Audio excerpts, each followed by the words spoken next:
श्री स्वामी समर्थ. जय जय स्वामी समर्थ. श्री स्वामी समर्थ. जय जय स्वामी समर्थ. स्वामी समर्थ महाराजांच्या नामस्मरणाने आजच्या व्हिडिओला सुरुवात करूया.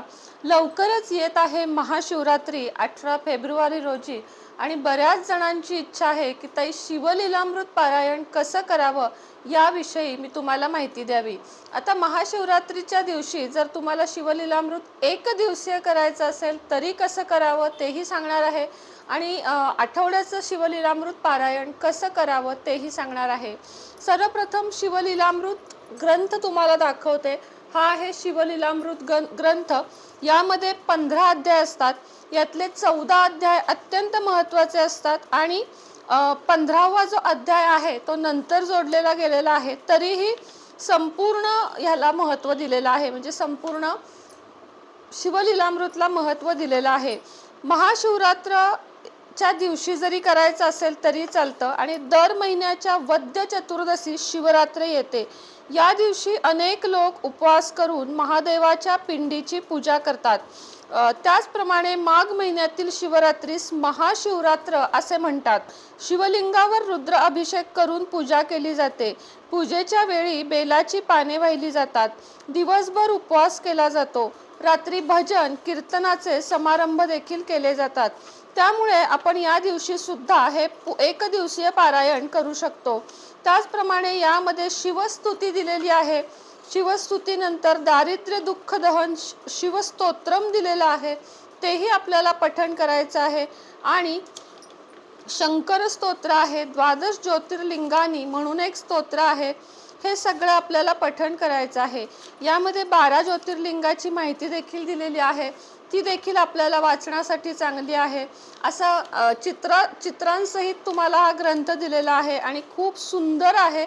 मी सुद्धा याचं पारायण करते आणि तुम्हीही करावं. आता कोणत्या अध्यायानं काय मिळतं हेही तुम्हाला सांगणार आहे. त्याच्या आधी सुरुवात कशी करावी, तर कशासाठी करावं हे पारायण नक्की, तर आपल्या मनातल्या कोणत्याही इच्छा आकांक्षा ऐश्वर्य प्राप्त करून देणारं हे शिवलीलामृताचं पारायण आहे. मनासारखा जोडीदार मिळणे, संतती मिळणे, कर्जमुक्त होण्यासाठी, खूप कर्ज झालं असेल तुम्हाला काही सुचत नसेल त्यातून, तर त्यासाठी, आजारातून मुक्त होण्यासाठी, मृत्यूच्या दाढेतून एखाद्या व्यक्तीला बाहेर काढायचं असेल की त्याचा मृत्यू निकट आला आहे पण तुम्हाला ती व्यक्तीचा मृत्यू व्हावा असं वाटत नाहीये, म्हणजे तो मृत्यू तुम्हाला टाळायचा आहे, अशा वेळेस सुद्धा शिवलीलामृताचं पारायण आपण करू शकतो.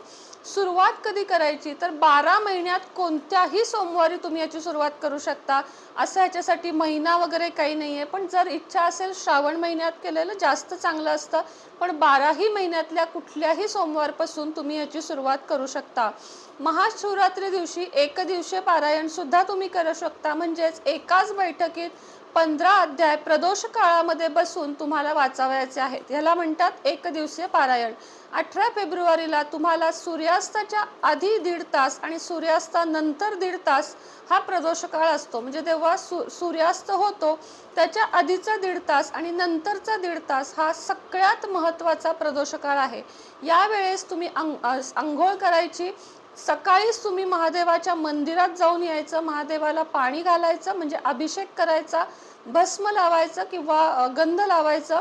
त्यानंतर पांढरे फूल आणि बेलपत्र वाहून माझ्याकडून आज शिवलीलामृत पारायण निर्विघ्नपणे होऊ दे आणि तुमची इच्छा बोलून दाखवायची आणि घरी येऊन महाशिवरात्री दिवशी संध्याकाळी एक दिवसीय पारायण तुम्ही करू शकता. एक दिवसीय पारायणामध्ये कुठल्याही अटी नाहीत, काही नाही. फक्त या दिवशी आदल्या दिवशीपासूनच तुम्हाला मांसाहार वर्ज्य करायचं आहे, मद्यपान करायचं नाहीये. आदल्या 2 दिवशीपासूनच ब्रह्मचर्याचे पालन करायचे आहे. आदल्या 2 दिवसापासूनच मांसाहार म्हणजे 15 तारखेपासूनच मांसाहार ब्रह्मचर्य हे पालन तुम्हाला करायचं आहे. सात्विक वागायचं आहे, खोटं बोलायचं नाहीये, आचरण चांगलं ठेवायचं आहे, कांदा लसूण वर्ज्य करायचं आहे. ह्याच्या एक दिवसीय पारायणाच्या अटी आहेत. मंदिरात जाऊन आल्यानंतर संध्याकाळी 5:30 ते 7:30 या वेळामध्ये बसून तुम्ही हे पारायण करू शकता आणि तेवढ्या वेळात हे होतं सुद्धा.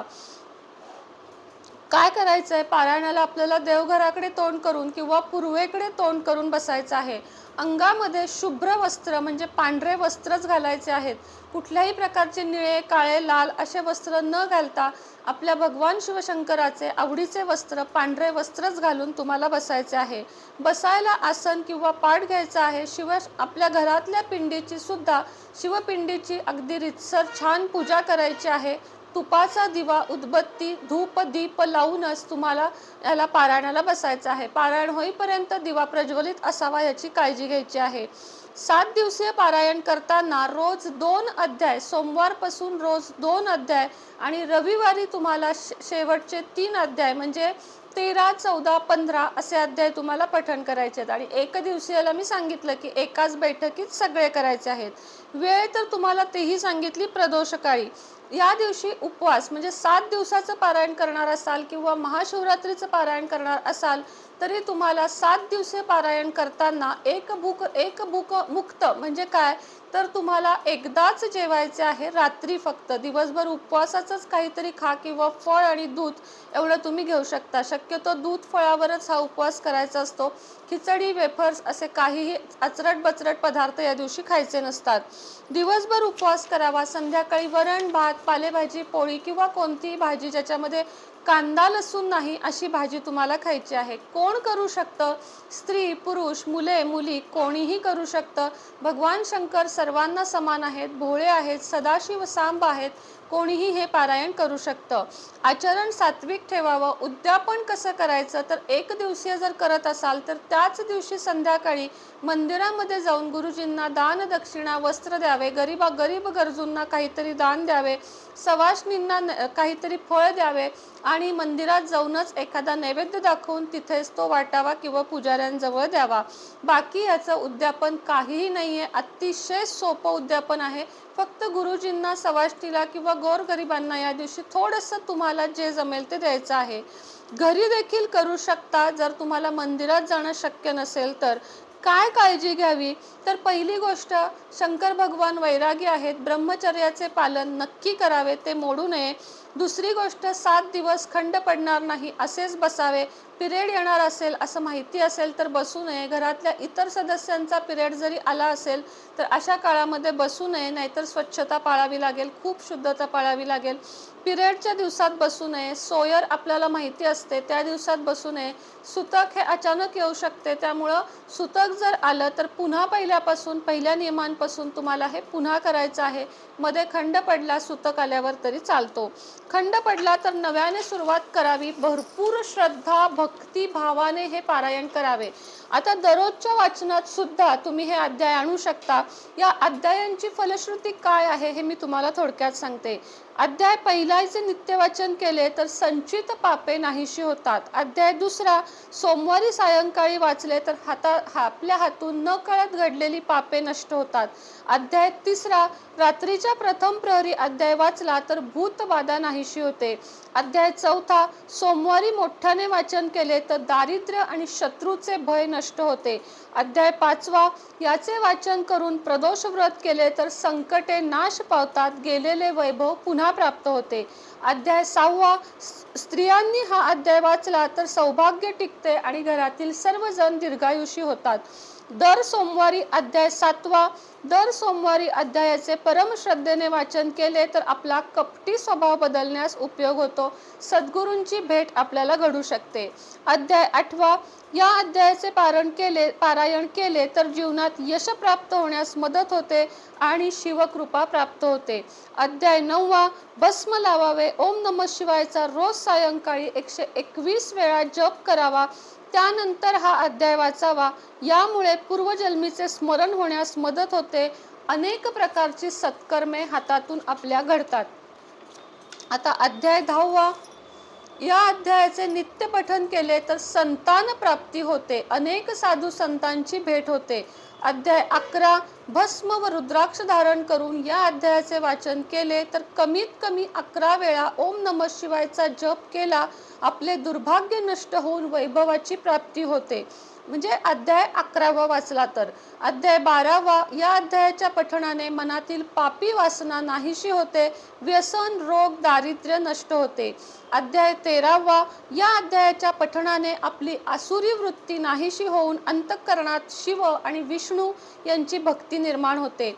अध्याय 14वा, या अध्यायाच्या वाचनाने घरामध्ये शांती प्रस्थापित होते, गृहस्थाश्रम धर्म उत्तम रीतीने पार पडेल, घरात आलेले सर्व अतिथी आनंदी बनतील. अध्याय 15वा, या अध्यायाच्या पठणाने आपली धर्मश्रद्धा वाढेल, वेदांत ज्ञान प्राप्त होईल, सद्गुरूंची भेट होईल. शिवलीलामृताच्या एकूणच पारायणाने प्रापंचिक आणि पारमार्थिक मार्गातील अनेक गोष्टी पूर्ण होतील. असा सुंदर, अद्भुत, अगदी पवित्र असा हा शिवलीलामृत ग्रंथ तुम्ही प्रत्येकाने पठण करावात, ही माझी मनापासून तुम्हाला सांगते. आणि खरोखर करा आणि बघा तुम्हाला काय फलप्राप्ती मिळते ते.